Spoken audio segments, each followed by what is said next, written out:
You've been walking around for a long time, thinking that no one really sees you. And for a while, that felt like a victory. You trained yourself to be invisible. Not because you're shy and not because you have nothing to say, but because you learned early on that being fully seen has always carried a price. Every time you showed up completely unfiltered, someone pulled back. Someone got uncomfortable. Someone made you feel like you were simply too much, or not enough, or just wrong somehow. So you adopted. You learned to dim your light, to pull back your energy before anyone else could reject you.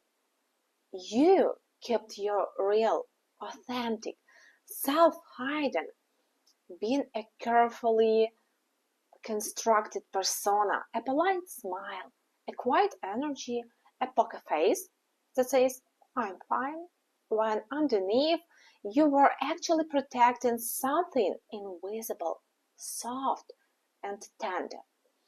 But that armor, it isn't working anymore. Someone just saw right through it. They didn't see the performance.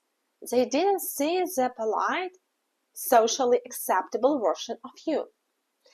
They saw the blueprint, the raw, unfiltered one. The one you barely even showed to yourself. And it has completely disrupted their world. The strangest part about of all of this is that you didn't do anything on purpose. You didn't chase them. You didn't text them constantly.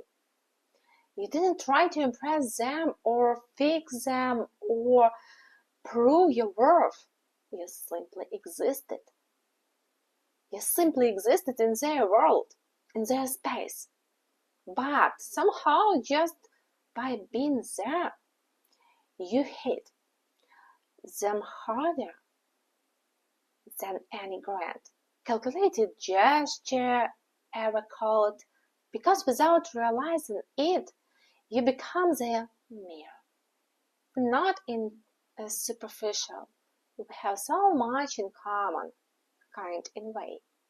No, this is something much deeper. It's a recognition that happens beneath conscious thought, beneath all the social masks we wear to survive. Think about the way you move, the way you hold your shoulders when they are tired, that tiny pause you take before answering a question when you are genuinely thinking, the way your eyes drift when a conversation hits too much closer to home. They noticed all of it. Why? Because they saw themselves in you. They didn't just see you, not just your style or your opinions. They saw your wants, your hesitations, the exact way you learned to protect your tender parts but appearing a little detached on the outside. You wanted to know how to tell the difference between a genuine, deep connection and the intense love bombing of a narcissist. Love bombing is fast, loud, and overwhelming. It feels like a storm that sweeps you off your feet. But this connection, this feels like coming home to a house you forgot you built.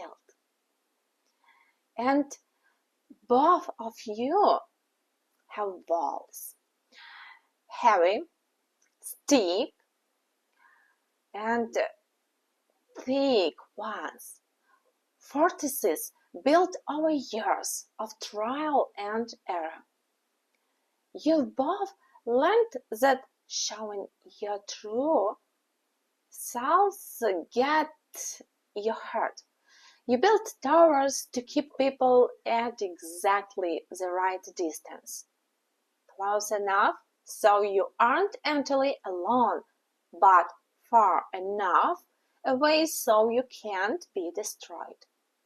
You tell yourselves you're fine. You tell yourselves you don't need anyone. You tell yourselves that being alone is safer than risking the pain of being abandoned again. But when you stoop there with your quiet energy, without your usual avoid and pull back, the effortless recognized yours. Not intellectually, but deep down in the body. The part of us that knows things long before the brain catches up. It spoke them. It spoke them because no one had ever looked at their walls and understood them so clearly. Most people only see the surface. They see the performance, the social mask, but this person looked at you and saw the original cracks. And when someone sees their own cracks reflected back at them in another person, something breaks open. It always does. You know, things about them you shouldn't know. Things that you never told anyone. You picked up on their shifts in energy, their silent hesitations, their unspoken fears. You aren't reading their mind, and it isn't some supernatural magic. It's simply that you pay attention in a way almost no one else does. And you learned to pay attention because you know exactly what it feels like to be invisible. You know the ache of having no one notice the small details about you. Because of that, you refuse to let others go unnoticed. You notice the slight change in the end, slight change in the tone of their voice when they speak about something that actually matters to them. You see the micro expression that crosses their face. Right before they put their guard back on, you notice the topics that circle around but never quite land on. To someone who has spent their entire life feeling unseen, being truly noticed by you feels like a miracle. It is disarming. It makes them feel safe, even when safety is the very thing they've been running from. So now you are standing at a crossroads and you have a choice. You have a choice to make, but it's not a choice you think is it. You could try to control this. You could try to figure out the perfect moves, the right things to say, the exact way to behave, so you don't scare them away. You could retreat back into your old habits of performing, protecting, and playing small. The path is familiar. It leads to safety, but it's the kind of safety that feels like slowly dying inside. Or you could just stay. Stay real. Stay present.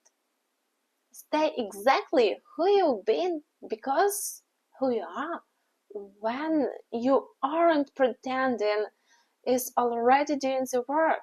You don't need a strategy. You don't need to prove anything. Truth is only thing that can reach someone who is hiding behind high walls. This isn't about them anymore. It's about you. The reason this connection feels so intense is because you're finally letting yourself be seen. You didn't cast a spell. You didn't trigger some cosmic mechanism. You simply stood pretending. And the world, this connection, and this person are simply responding to your realness. You wanted to find out if who you actually are is enough. It is. It always has been. The only person who couldn't see that was you. But now you are standing to see it too. Trust yourself. Believe in yourself.